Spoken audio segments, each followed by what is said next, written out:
Buenas, mi nombre es Luis Fuentes y curso la carrera de Derecho en la Universidad Bicentenaria del Estado de Aragua. En esta oportunidad vamos a explorar las diferentes formas en las que se constituyen las obligaciones, la extinción de ellas y las acciones que derivan del incumplimiento de las mismas, todo apoyado de la norma civil como es debido. Se tiene primeramente que los contratos son una de las principales fuentes de obligaciones. Por lo tanto, cito el artículo 1133 del Código Civil. El contrato es una convención entre dos o más personas para constituir, reglar, transmitir, modificar o extinguir entre ellas un vínculo jurídico. ¿A qué nos referimos con esto? Bueno, que las obligaciones como una institución jurídica es ese vínculo que une a dos o más personas en la cual una persona se constituye como deudor de otra denominada acreedor. Por ello, el deudor se somete en beneficio del acreedor a la ejecución de una prestación de hacer o no hacer. Por otro lado, se tiene la novación, que sería otra figura jurídica que puede dar lugar a la extinción de una obligación.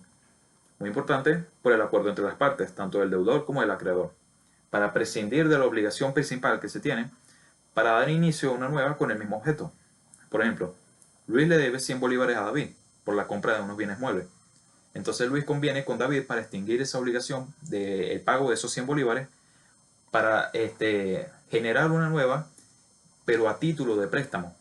Entonces Luis pagaría esos 100 bolívares con intereses a David, si es que él llega a aceptar.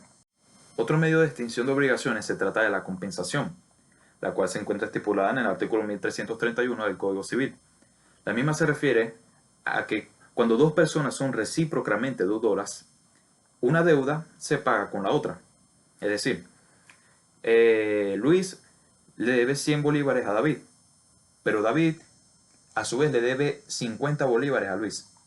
Por lo tanto, la deuda de David se paga con la de Luis, rebajando la de Luis, mejor dicho. Por lo tanto, la deuda de Luis ya no sería de 100, sino de 50, pero David ya no le debería nada a Luis.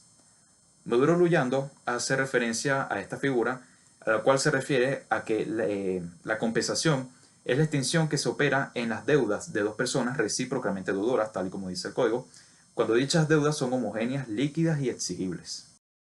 A su vez tenemos la figura de la confusión, estipulada en el artículo 1342 del Código Civil. La misma supone que ninguna persona puede ser deudora de sí misma. Por lo tanto, cuando una persona reúne las cualidades de un acreedor y de un deudor, la obligación por naturaleza se extingue. Por último, se tiene la pérdida de la cosa debida, la cual consiste en que la cosa que se debía en cuestión, sin culpa del deudor, quede fuera de comercio o que se pueda ignorar su existencia. Estos factores incurren en que la obligación en esa cosa hacia el acreedor se extinga por completo, lo cual está establecido en el artículo 1344 del Código Civil venezolano.